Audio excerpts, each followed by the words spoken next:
Today is Friday, December 18th, 2015, and the title of this rant is Democrats Win Big on Budget Bill. So the budget bill got passed by the House yesterday. The Senate's supposed to take it up today. They all want to go home. It's going to get passed. $1.1 trillion. Let's take a quick look at some of the things that each side won and figure out, hey, who really won in this deal? So with the GOP, they got a couple victories. One of their victories was they get to export oil. I guess that's good. I don't really know. I mean, the world is awash with oil. It was, $115 a barrel, not this previous summer of 2014. Now it's $35 a barrel. So I don't really know if it does them any good. They made sure that the CDC can't do any type of research as to how guns kill people. So that maybe we can decrease the number of gun deaths in the United States. And I saw something recently where gun deaths in the United States are about even with car deaths in the United States, and the car deaths have been going down and down and down since the early 1970s when we started to research it and make adjustments and seat belts, bumpers, all that type of stuff, crashable steering wheels, collapsible steering wheels, etc. But has not been the case with guns. So I guess that would be a big victory for the Republicans.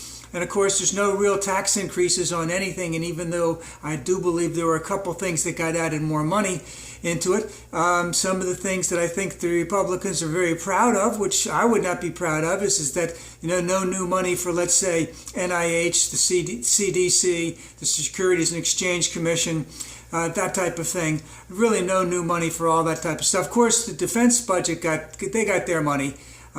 So in some ways, and of course, the Republicans can now brag that they didn't shut down the government, which I guess would be a good thing. But what did the Democrats win in terms of what's now in the budget that the Republicans really didn't want in the budget? The first big thing is Planned Parenthood. Remember, they want to shut Planned Parenthood down. They want to decrease all of the funding for Planned Parenthood. And that's not going to happen, at least not this year. Also, there were continuing tax breaks or tax credits for solar and for wind. I also forgot to mention that the Republicans continued, they also got a victory in the sense that they were able to continue tax breaks for big oil. Big oil doesn't need any tax breaks. Of course, wind and solar are still emerging. They're still not quite competitive with oil. They're still accelerating at a very, very quick pace and will overtake oil at some time. But that would be a victory for the Democrats, the tax credits on solar and wind. Don't believe that there was anything in there that changed anything about Syrian refugees coming here to the United States. Remember how that was a big thing about 2 weeks ago. The Obamacare, Obama's Affordable Care Act, nothing's happening to that. That was another good reason to shut down the government. I see that Jon Stewart was able to get, and thank goodness that he was able to do that someone has stepped up and done something like that the 9/11 responders will get insurance for life. I'd say that's a win on both sides. Obviously, I don't know if the Republicans were really, really trying to hold it back, but I think they were before. Of course, in addition to that, the Democrats got clean water. They got things on climate change, and there were increases in federal pay. So the Democrats got a lot of things out of that deal that the Republicans did not want them to get. Of course, the Republicans have the House and the Senate, but they don't have the presidency, and they can't get a lot of things through the Senate because of filibuster.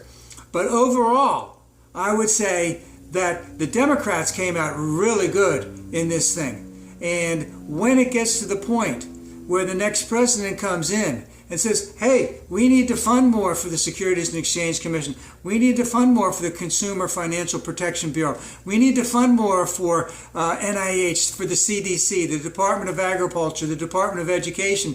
Hopefully we will get the type of funding that we need for those types of things, because we need to accelerate ourselves into this 21st century. We can't be left behind. Now, the last thing about this is that, of course, the budget is good until September 30th of 2016, we will be approximately 5 weeks away from the election and the presidential election, all of the House members and 30-some members of the Senate. And we'll see if they're willing to hold it up again, but I wouldn't necessarily think that they would, and they will continue to not have any increases in the federal budget. But we'll have to see what goes on there. But I would say, big win for the Democrats.